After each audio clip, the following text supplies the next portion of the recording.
नमस्कार दोस्तों, जय हिंद जय भारत। मैं आपका अपना भाई अलेक्स सेजवाल दोस्तों स्वागत करता हूं अपने यूट्यूब चैनल में। तो दोस्तों काफ़ी दिनों से मैं वीडियो नहीं डाल पा रहा था, तो सोचा गाइस आप लोगों के लिए एक हिंदी की क्लास लेके आता हूं जो कि एक प्रैक्टिस के तौर पर रहेगी। तो दोस्तों पहला क्वेश्चन आप लोगों को दिख रहा है कि त वर्ग का उच्चारण स्थान क्या है। चार ऑप्शन दिए गए हैं। टाइम लेंगे नहीं दोस्तों, एग्जाम बहुत नज़दीक है, इसलिए फास्ट फास्ट कराएंगे। त वर्ग का उच्चारण स्थान दोस्तों हमें पता है। त वर्ग का उच्चारण स्थान क्या है हमारा?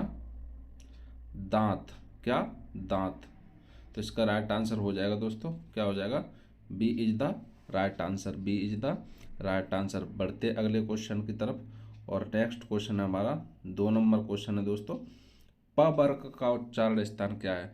दोस्तों मैं इसकी शॉर्ट ट्रिक बता देता हूँ आपको। जैसे हम याद रख लेते हैं, कंटक तालु च मुर्दा ट दांत ते होठ पे, यानी कंटक क ख ग ग घ, कंटक तालु च छ ज ज, ऐसे ही मुर्दा ट ठ, ऐसे ऐसे दांत दांत पे त ते स्टार्ट हो जाएगा।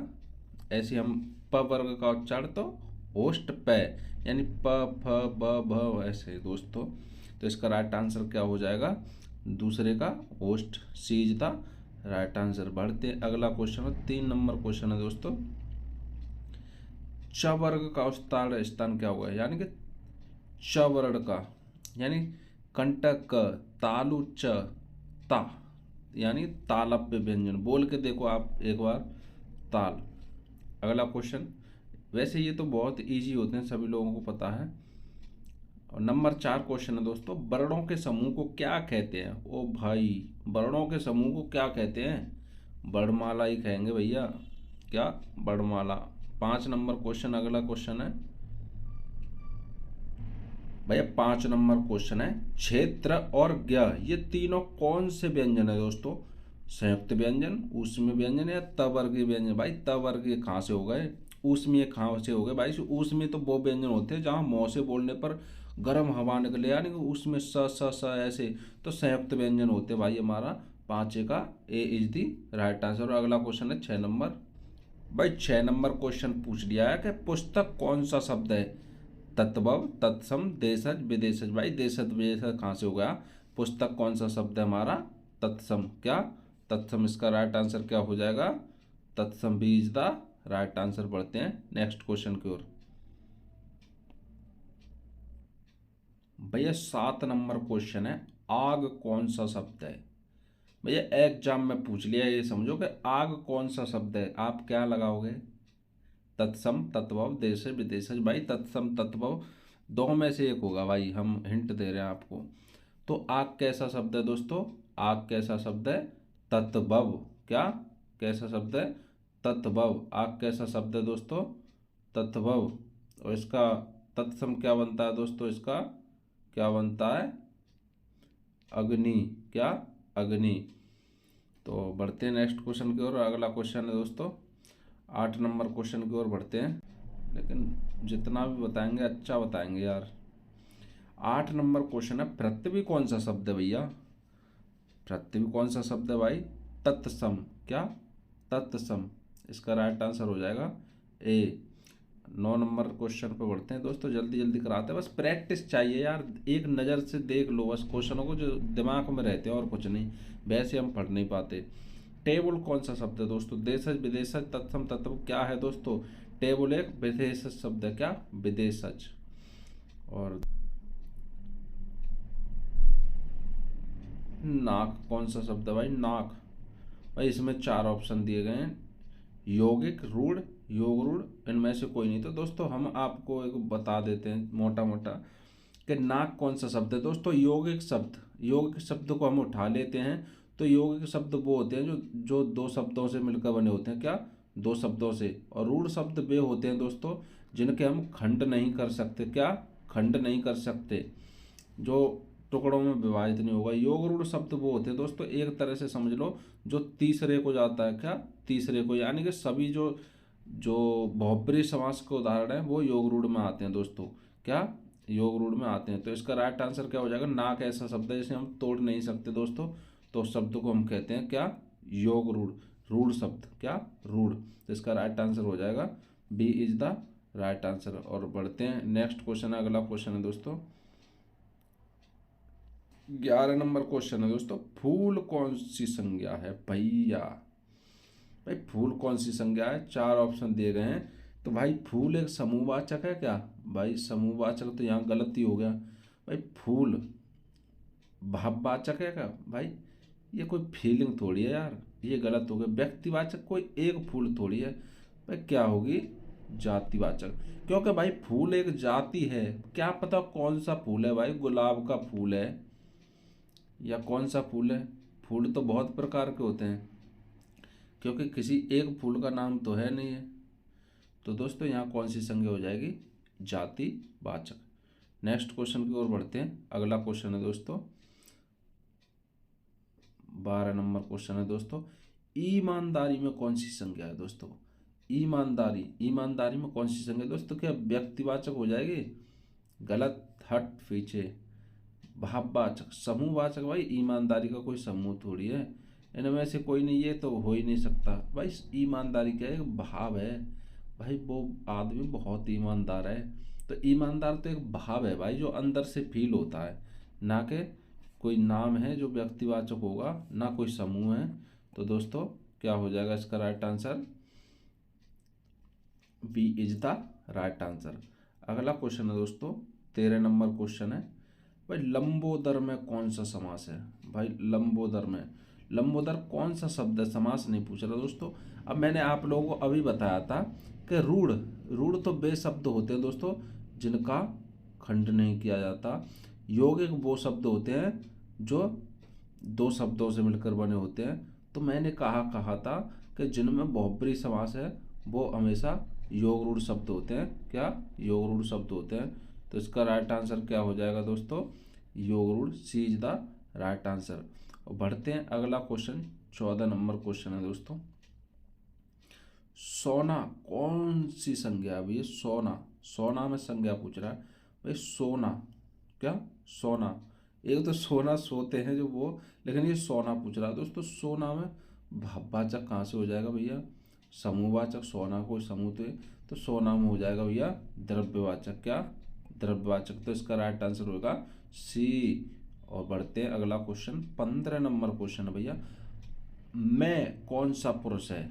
भाई मैं, भाई मैं में तो उत्तम पुरुष हो गया, ये तो क्लियर है भाई, 15 का हो गया, ये बताने की आवश्यकता नहीं है। अगला क्वेश्चन करते हैं दोस्तों 17 नंबर क्वेश्चन है, पुष्प कौन सा समास है दोस्तों। पुष्प में कौन सा वो है, शब्द है दोस्तों, समास नहीं दोस्तों। समास पढ़े थे तो दिमाग में वही आ रहे हैं। तो पुष्प क्या है दोस्तों, विदेश शब्द है, गलत। देश शब्द है, गलत। तत्वव और तत्सम पे बात अटक जाती है दोस्तों। तो पुष्प क्या है दोस्तों, तत्सम शब्द क्या है, तत्सम। 18 नंबर क्वेश्चन है, ख्याल, ख्याल कौन सा शब्द है दोस्तों।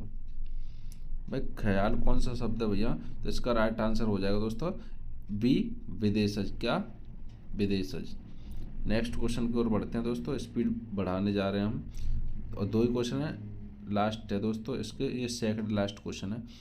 तेंदुआ, तेंदुआ कौन सा शब्द है दोस्तों, तेंदुआ कौन सा शब्द है। तो इसका राइट आंसर हो जाएगा दोस्तों, क्या ये गढ़ लिया जाता है, मनगढ़ंत है, तो इसका हो जाएगा देशज शब्द दोस्तों, क्या देशज शब्द। तो इसका राइट आंसर क्या होगा, ए इज दी राइट। एग्जाम में देखने को मिलेंगे दोस्तों, गोल विशेषण है, गोल क्या है, विशेषण है, कौन सा विशेषण है दोस्तों, इसका जवाब आप लोग हमें कमेंट में बताएंगे। तो दोस्तों 21 नंबर क्वेश्चन है कि कोई विशेषण है, तो चार ऑप्शन दिए गए हैं दोस्तों, कोई कैसा है, तो कोई विशेषण कैसा है दोस्तों, चार ऑप्शन दिए गए हैं, उत्तर जल्दी से बताइए। तो दोस्तों इसका राइट आंसर हो जाएगा क्या, बी, क्या वी, यानी कि सार्वनामिक, क्या हो जाएगा सार्वनामिक। कोई, यह, वह, ये जो संज्ञा के स्थान पर प्रयुक्त होते हैं वो शब्द जो विशेषण कहलाते हैं दोस्तों, क्या सर्वनाम, सर्वनाम कहलाते हैं दोस्तों। संज्ञा के जो स्थान पे होते हैं वो सर्वनाम कहलाते हैं। और ये कौन सा विशेषण है, सार्वनामिक विशेषण है। नेक्स्ट क्वेश्चन की ओर बढ़ते हैं, और अगला क्वेश्चन है दोस्तों 22 नंबर क्वेश्चन, तुम जा रहे हो, ये कौन सा काल है दोस्तों, तुम जा रहे हो। तो इसका राइट आंसर क्या होगा दोस्तों, भूतकाल होगा नहीं, भविष्यकाल होगा नहीं, क्योंकि भूतकाल में होता है कि जो गुजर गया, कि तुम कल आगरा से आए थे। भविष्य काल में होता है दोस्तों मैं कल आगरा जाऊंगा। और वर्तमान काल होता है दोस्तों मैं आगरा जा रहा हूँ। क्या? मैं आगरा जा रहा हूँ। जैसे अभी कोई काम कर रहा हो तो उसे हम कहते हैं वर्तमान काल, और जो हो चुका हो उसे भूतकाल कहते हैं, और जो होने वाला है जो काम उसे भविष्य काल कहते हैं। तो इसका राइट आंसर हो जाएगा ए। क्या? ए इज द राइट आंसर। दोस्तों कोई कोई क्वेश्चन गलत भी हो जाता है, तो आप डाउट हो उसे तो एक बार गूगल पर सर्च करके ज़रूर देख लेना, क्योंकि दोस्तों ये एग्ज़ाम की दृष्टि से बहुत इंपॉर्टेंट है। तो कोई भी एक आध क्वेश्चन अगर गलत हो जाता है तो बहुत दिक्कतें आएंगी दोस्तों। तो इसलिए हम बता दें आपको, अगर कोई ऐसा शब्द है, कोई ऐसा क्वेश्चन है जिसमें आपको डाउट है, तो भाई एक बार कृपया आप लोग देख लीजिए। तो 3 नंबर क्वेश्चन है दोस्तों, यानी कि 23 आप इस प्रकार देख सकते हो। तो आज का तीसरा नंबर है, नाक कौन सा शब्द है दोस्तों? नाक कौन सा है? इसमें कौन सा लिंग है दोस्तों? पुल्लिंग है या स्त्रीलिंग है? तो नाक, भाई नाक टपक रही है। उदाहरण के लिए हम जानते हैं जैसे नाक टपक रही है, तो भैया नाक क्या है? स्त्रीलिंग शब्द है। तो इसका राइट आंसर हो जाएगा B is the right answer. और अगला क्वेश्चन है दोस्तों, अगला क्वेश्चन है दोस्तों आज का 24, समास कितने प्रकार के होते हैं दोस्तों? समास कितने प्रकार के होते हैं दोस्तों? समास कितने प्रकार के होते हैं? 6 प्रकार के। दोस्तों समास कितने प्रकार के होते हैं? 6 प्रकार के। कौन कौन से होते हैं दोस्तों? सबसे पहले अव्ययीभाव समास, अव्ययीभाव समास, कर्मधारय समास, बहुब्रीहि समास, द्विगु समास और तत्पुरुष समास। और एक कौन सा होता है दोस्तों? अव्ययीभाव, कर्मधारय, बहुब्रीहि, द्विगु, तत्पुरुष। और एक समास कौन सा होता है दोस्तों? एक क्वेश्चन कौन सा होता है दोस्तों? डी, द्वंद्व समास। क्या? द्वंद्व समास। समास 6 प्रकार के होते हैं। तो दोस्तों इसका राइट आंसर हो जाएगा सी इज द राइट आंसर। और बढ़ते हैं नेक्स्ट क्वेश्चन की ओर। और 25 नंबर क्वेश्चन है दोस्तों आज का। दोस्तों 25 नंबर क्वेश्चन है कि नवयुवक में कौन सा समास है? दोस्तों नवयुवक में कौन सा समास है दोस्तों? कैसे पहचानेंगे भैया नवयुवक? युवक कैसा है भाई? ये युवक कैसा है भैया? युवक कैसा है भैया? नया। युवक कैसा भैया? नया। युवक कैसा है? नया। तो भैया ये युवक की क्या बता रहा है? विशेषता बता रहा है कि युवक कैसा है? नया। भाई बहुब्रीहि समास हो नहीं सकता, क्योंकि कोई तीसरे के लिए यहाँ पर है नहीं। द्वंद्व समास कब होता है? जब दोनों पद प्रधान हो। और द्वंद्व समास की पहचान है कि इसमें बीच में एक योजक चिन्ह भी आ जाता है, जो कहीं कहीं नहीं भी आता, अपवाद भी होते हैं। द्विगु समास संख्यावाचक होता है दोस्तों। पहला क्या? संख्यावाचक होता है। तो इसका राइट आंसर क्या हो जाएगा दोस्तों? इसका राइट आंसर क्या हो जाएगा हमारा? कर्मधारय। नेक्स्ट क्वेश्चन की ओर बढ़ते हैं। और अगला क्वेश्चन है 26 नंबर क्वेश्चन है दोस्तों। 26 नंबर क्वेश्चन है दोस्तों, प्रतिदिन में कौन सा समास है? प्रतिदिन में कौन सा समास है दोस्तों? बहुब्रीहि, द्वंद्व, अव्ययीभाव, द्विगु। दोस्तों स्पीड बढ़ाते हैं हम, वीडियो बहुत लंबी हो जाती है, तो हम जल्दी जल्दी कराएंगे, क्योंकि ये प्रैक्टिस सेशन है और इसे जल्दी से ही करो। कम टाइम में जल्दी क्वेश्चन हो जाए तो बहुत अच्छी बात है। दोस्तों प्रतिदिन में कौन सा समास होगा दोस्तों? तो इसका राइट आंसर होगा दोस्तों क्या? अव्ययीभाव समास। क्यों? ये अव्ययीभाव, जिसमें अव्यय हो दोस्तों, यानी कि उपसर्ग आ जाए, वह अव्ययीभाव समास होता है। बहुब्रीहि हो नहीं सकता, तीसरा है नहीं, द्वंद्व दोनों पद है नहीं, द्विगु संख्यावाचक है नहीं। तो दोस्तों इसका राइट आंसर क्या हो जाएगा? सी इज द राइट आंसर। और अगला क्वेश्चन है आज का दोस्तों 27 नंबर क्वेश्चन है, देशभक्ति में कौन सा समास है? दोस्तों देशभक्ति, इसे टुकड़ों में तोड़ो। देशभक्ति यानी कि देश के लिए भक्ति। यानी सबसे पहले तो हमें ये पता चल गया कि यहाँ क्या हो जाएगा? तत्पुरुष समास। अगर तत्पुरुष में भी पूछे तो देश के लिए भक्ति, जो कारक चिन्ह होते हैं ना, तो के लिए किसके लिए आती है? कि कर्ता ने कर्म को करण से के द्वारा अपादान के लिए, तो इसमें क्या हो जाता? अपादान। तो ऐसे करके दोस्तों हमें ये भी ध्यान रखना है। तो इसका राइट आंसर हो जाएगा तत्पुरुष। वैसे यूपी पुलिस में इतना ही पूछता है, ज़्यादा डीपली नहीं पूछता। और अगला क्वेश्चन दोस्तों 28 नंबर क्वेश्चन है दोस्तों। 28 नंबर, नीलकंठ में कौन सा समास है दोस्तों? यहाँ पर क्या है दोस्तों? नीलकंठ, यानी कि तीसरे को अर्थ जा रहा है इसका। तीसरा क्या? तीसरा किसे कहते हैं नीलकंठ? भगवान शिव को। तो यहाँ राइट आंसर हो जाएगा बहुब्रीहि समास। क्या? बहुब्रीहि समास। अब आप कहोगे कि यहाँ कर्मधारय क्यों नहीं हो रहा? दोस्तों कर्मधारय बहुब्रीहि में डाउट होता है, अगर बहुब्रीहि नहीं होता तो कर्मधारय हम लगाते, क्योंकि नीलकंठ यहाँ पर तीसरे को जा रहे हैं और लोग कर लेते हैं कि नीलकंठ, नीला है जिसका कंठ, यानी कि वो उसकी विशेषता तो बता रहा है कि कंठ कैसा है? नीला, लेकिन उसका अर्थ भी अलग है दोस्तों, भगवान शिव। तो अगले क्वेश्चन की ओर बढ़ते हैं। और 29 नंबर क्वेश्चन है दोस्तों। 29 नंबर क्वेश्चन है दोस्तों, पाप पुण्य। तो इसका हम करेंगे जो वो है पाप और पुण्य, तो क्या लग जाएगा इसमें, योजक चिन्ह आ गया दोस्तों। तो इसका क्या हो जाएगा, पाप और पुण्य क्या हो जाएगा, पाप और पुण्य करके हो जाएगा दोस्तों। तो इसका राइट आंसर क्या हो जाएगा दोस्तों, हमें पता है द्वंद्व समास, आंख बंद करके लगा दो। दीर्घ हो नहीं सकता, अव्ययी भाव है नहीं दोस्तों, ऐसे भी आप लोग देख लिए करें। और 30 नंबर क्वेश्चन है, दोपहर में कौन सा समास है दोस्तों, दोपहर।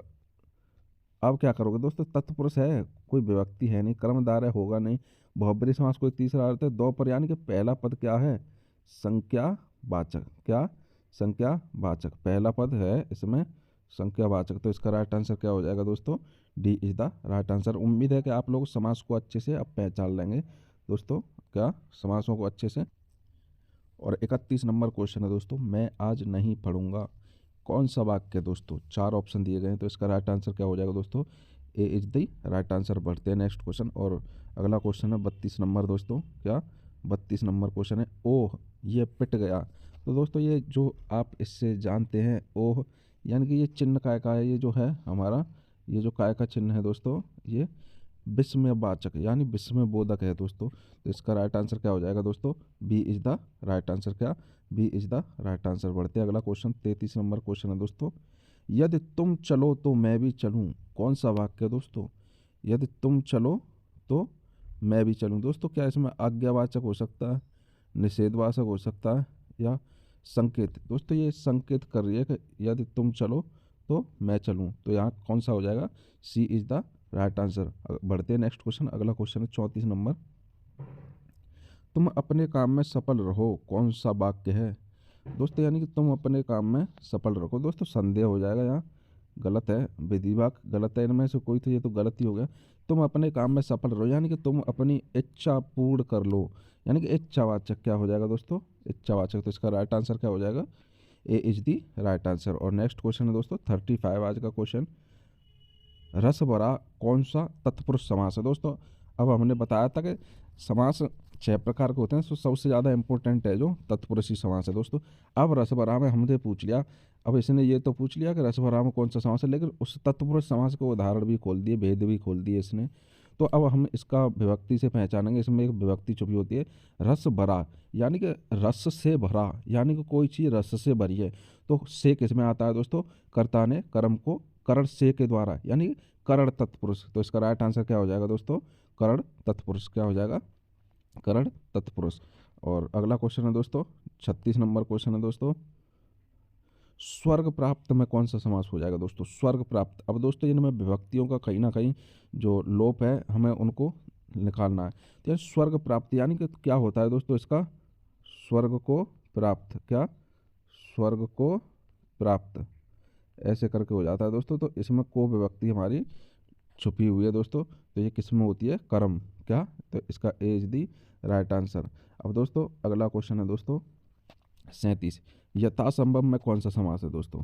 हमें पता है दोस्तों यथासंभव में दीर्घ हो नहीं सकता, तत्पुरुष हो नहीं सकता दोस्तों, अव्ययी भाव कर्मधारय है, यानी कि ऐसा कोई है नहीं जो इसकी विशेषता बता रहा हो दोस्तों। तो यथासंभव में कौन सा हो जाएगा, अव्ययी भाव समास। कौन सा, अव्ययी भाव समास, क्योंकि पहला पद इसमें अव्यय है और जहाँ उपसर्ग लग जाए वो अव्ययी भाव समास होता है दोस्तों। तो इसका राइट आंसर क्या हो जाएगा दोस्तों, C is the right answer. अगला क्वेश्चन है दोस्तों 38 नंबर क्वेश्चन है दोस्तों, बीड़ा पाड़ी में कौन सा समास है, बीड़ा पाड़ी यानी कि बीड़ा पाड़ी, यह कर्ण तत्पुरुष हो जाएगा या कर्मधारय हो जाएगा दोस्तों।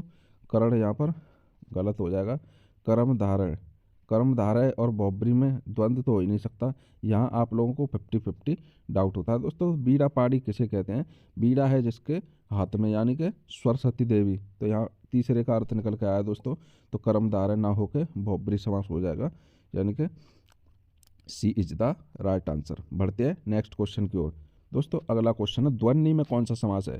भाई किसी को समास पता नहीं बिल्कुल, तो एग्जाम में आपको ये देखना, ये एज एग्जाम में क्वेश्चन आ गया कि ध्वनि में कौन सा समास है, तो आप देखोगे भैया ध्वनि, अब भाव समास में कोई उपसर्ग है भैया, अन्नी में कोई उपसर्ग ही नहीं भैया, गलत हो गया। यही कर्मधारय भाई, ये इसकी विशेषता बता रहा है कि कोई नहीं भाई, गलत। बहुब्री समास है यार, ध्वनि का मतलब कोई तीसरा होता है क्या, नहीं भाई।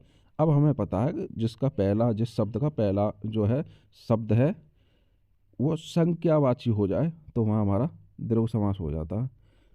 क्या? दीर्घ समास हो जाता। तो इसका राइट आंसर क्या हो जाएगा? D is the right answer. हमने 3 गलत कर दिए, ओनली एक सही रह जाएगा दोस्तों। और बढ़ते हैं नेक्स्ट क्वेश्चन की ओर दोस्तों। इसे एग्जिट करते हैं दोस्तों, ये रॉन्ग है ये सवाल इसमें। तो अगला क्वेश्चन की ओर बढ़ते हैं दोस्तों। 41 नंबर क्वेश्चन क्या है? निम्नलिखित में अशुद्ध शब्द है दोस्तों। 4 ऑप्शन दिए गए हैं दोस्तों। वीडियो बहुत लंबी हो रही है, जल्दी जल्दी कराने वाले हैं। तो इसका अशुद्ध वाक्य क्या हो जाएगा दोस्तों? C is the right answer. ये मंत्रिमंडल है, जबकि यहाँ छोटी वाली मात्रा लगती है, तो इसका राइट आंसर हो जाएगा सी। अगला क्वेश्चन है 42 नंबर। निम्नलिखित में से अशुद्ध शब्द है दोस्तों। अशुद्ध शब्द है दोस्तों। सिंदूर सही है, बाष्प सही है, बीड़ा सही है। ये साप्ताहिक है दोस्तों, साप्ताहिक नहीं साप्ताहिक होता है। क्या? बड़ा वाला साप्ताहिक होता है दोस्तों। तो इसका राइट आंसर हो जाएगा दोस्तों A is the right answer. अगला क्वेश्चन है 43 नंबर क्वेश्चन है दोस्तों। निम्नलिखित में से अशुद्ध शुद्ध है भाई, शुद्ध और अशुद्ध आ गए हो। तो यहाँ कौन सा है दोस्तों? यहाँ ईर्ष्या कैसा है? ईर्ष्या बिल्कुल ठीक है। अनुकूल बिल्कुल ठीक है। आशीर्वाद भी ठीक है दोस्तों। नक्षत्र, यानी दोस्तों ये सीटी, ये छाछत्री, यहाँ छ आएगा, तो ये गलत लग रहा है मुझे, और गलत ही है दोस्तों। D is the right answer. अगला क्वेश्चन है 44 नंबर क्वेश्चन है आज का। निम्नलिखित में से आग का पर्यायवाची शब्द नहीं है। भैया वायु सखा आग का ही है, उतासन भी आग का है, विवाह वसु आग का है, लेकिन दोस्तों ये विपथगा आग का नहीं है, ये नदी का है। क्या है? नदी, सरता। इसका राइट आंसर हो जाएगा D is the right answer. अगला क्वेश्चन है 45 नंबर।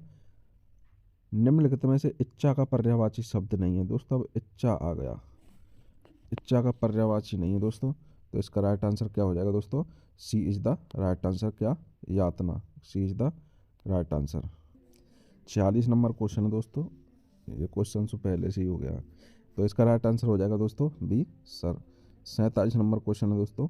निम्नलिखित में से घर का पर्यायवाची शब्द नहीं है। क्या? घर का पर्यायवाची शब्द नहीं है दोस्तों। तो सदन होता है, शाला, निकेतन। तो पावक घर का पर्यायवाची शब्द नहीं है दोस्तों। A is the right answer. A is the right answer. दोस्तों यहाँ पर क्वेश्चन है अगला। विशेषण कितने प्रकार के होते हैं दोस्तों? विशेषण कितने प्रकार के होते हैं दोस्तों? इसका राइट आंसर हो जाएगा B is the right answer. 4 प्रकार के दोस्तों। कितने? 4 प्रकार के। विशेषण कितने प्रकार के होते हैं दोस्तों? 4 प्रकार के। चलो दोस्तों अगला क्वेश्चन है 49 नंबर। सर्वनाम कितने प्रकार के होते हैं दोस्तों? सर्वनाम होते हैं 6 प्रकार के। सर्वनाम का शाब्दिक अर्थ होता है सबका नाम।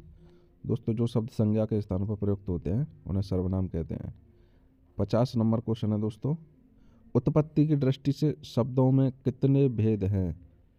कितने भेद हैं दोस्तों उत्पत्ति की दृष्टि से? इसका राइट आंसर हो जाएगा दोस्तों बी 4। दोस्तों ये हमारे डाउट में है थोड़ा, लेकिन 4 इज द राइट आंसर, और देख लेना आप एक बार। अगला क्वेश्चन है दोस्तों। रचना की दृष्टि से शब्दों के कितने भेद हैं? भैया रचना की दृष्टि से कितने भेद हैं शब्दों के? 3 भेद हैं दोस्तों। कौन से? रूढ़, यौगिक, योग रूढ़। रूढ़, यौगिक और योग रूढ़। दोस्तों अभी बताए थे रूढ़, यौगिक, योग रूढ़, जो हमने उदाहरण भी किए थे। तो B is the right answer.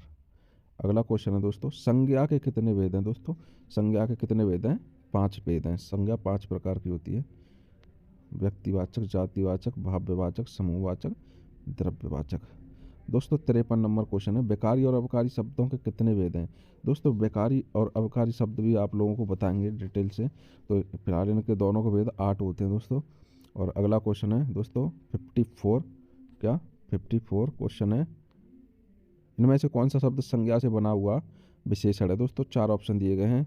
संज्ञा कृपा, कृपा में होगी नहीं दोस्तों, ये होगी नहीं, यानी कुल, कुल प्लस ईन। ये इसका राइट आंसर हो जाएगा दोस्तों कुलीन। अगला क्वेश्चन है दोस्तों 55 नंबर क्वेश्चन है दोस्तों। यथा समय समास कौन सा है दोस्तों? ये अभी बताया था कि इसका पहला जो पद है वो अव्यय है। और यथा में कौन सा समास हो जाएगा दोस्तों? अव्ययीभाव समास। अगला बढ़ते हैं। अगला क्वेश्चन है 56 नंबर क्वेश्चन है दोस्तों आज का। प्रत्येक में कौन सा समास है? यानी प्रत्येक में भी दोस्तों अव्ययीभाव हो जाएगा। तिरंगा, तिरंगा में कौन सा समास है दोस्तों? यानी तिरंगा यानी 3 रंगों का समूह। तो यहाँ पहला पद हमें पता है दोस्तों क्या है? संख्यावाचक। क्या है? तो दीर्घ समास हो जाएगा हमारा कौन सा? दीर्घ समास हो जाएगा दोस्तों। दीर्घ तो उदाहरण में भी नहीं है, तो अगर उदाहरण में दीर्घ नहीं है दोस्तों तो हमारा कर्मधारय हो जाएगा। कर्मधारय तिरंगा हो नहीं सकता, बहुब्री को चला जाएगा दोस्तों। क्या बहुब्री, हमारा दीर्घ होता है, लेकिन दोस्तों यहाँ हमें पता है तिरंगा में दीर्घ समास ही है 100%। और 58 क्वेश्चन है दोस्तों, कवि का स्त्रीलिंग रूप क्या है। कवि का स्त्रीलिंग रूप क्या है दोस्तों, 4 ऑप्शन दिए गए हैं। स्त्रीलिंग रूप क्या होता है, एक तरह से शुद्ध भी है, इसमें शुद्ध करना है। तो दोस्तों क्या होता है, कवयित्री। क्या, कवयित्री। तो इसका राइट आंसर हो जाएगा सी इज द राइट आंसर। और बढ़ते हैं नेक्स्ट क्वेश्चन दोस्तों, सूर्य का स्त्रीलिंग रूप क्या है दोस्तों। क्या, सूर्य का स्त्रीलिंग रूप क्या है। सूर्य का स्त्रीलिंग रूप क्या होता है दोस्तों, सूर्याणी। सूर्य, सूर्या यानी सूर्या, सूर्या हो जाएगा। क्या, सूर्या। तो इसका राइट आंसर हो जाएगा D is the right answer. 60 number question है और आज का अगला क्वेश्चन है दोस्तों, जो आप लोगों को कमेंट में बताना है। तो दोस्तों क्वेश्चन शुरू से और एंड तक आप लोगों ने देखे होंगे किस लेवल के हैं। यूपी पुलिस में इससे ज़्यादा कुछ पूछता नहीं भैया, जो आते हैं वो हमने बता दिए, ज़्यादा इधर उधर भागने की ज़रूरत है नहीं। कोई IAS PCS का एग्ज़ाम नहीं है भैया, बहुत अच्छे क्वेश्चन है ये, और यहीं से देखने को मिलता है। काफ़ी एक्सपीरियंस है हमें भी, और हमने काफ़ी एग्ज़ाम दिए हैं। तो भैया ये आप लोगों के लिए लास्ट क्वेश्चन है, और जो मेरे भाई तैयारी कर रहे हैं मन से भैया सब्सक्राइब तो बनता है। और हम रोज़ डेली यानी कि हर दिन आप लोगों से 50-100 सवाल रोज़ पूछेंगे, जिससे कि आप लोगों की तैयारी बेहतर होगी। भैया होता क्या है कि आप लोग पढ़ तो लेते हो, लेकिन आप पढ़ के उनके उदाहरण नहीं कर पाते, उनकी प्रैक्टिस नहीं कर पाते दोस्तों, तो कहीं ना कहीं दिमाग से निकल जाता है। तो आप जो पढ़ोगे ना, आप कुछ भी पढ़ लो, लेकिन आप रोज़ अगर प्रैक्टिस सेट लगा रहे हो, सभी क्वेश्चन उसमें मिक्स आ रहे हैं, तो आपकी बुद्धि कहीं ना कहीं स्थिर रहेगी, यानी कि इधर उधर नहीं भटकेगी। तो यही कहना चाहेंगे, इसे कमेंट में बताओ। जय हिंद, जय भारत।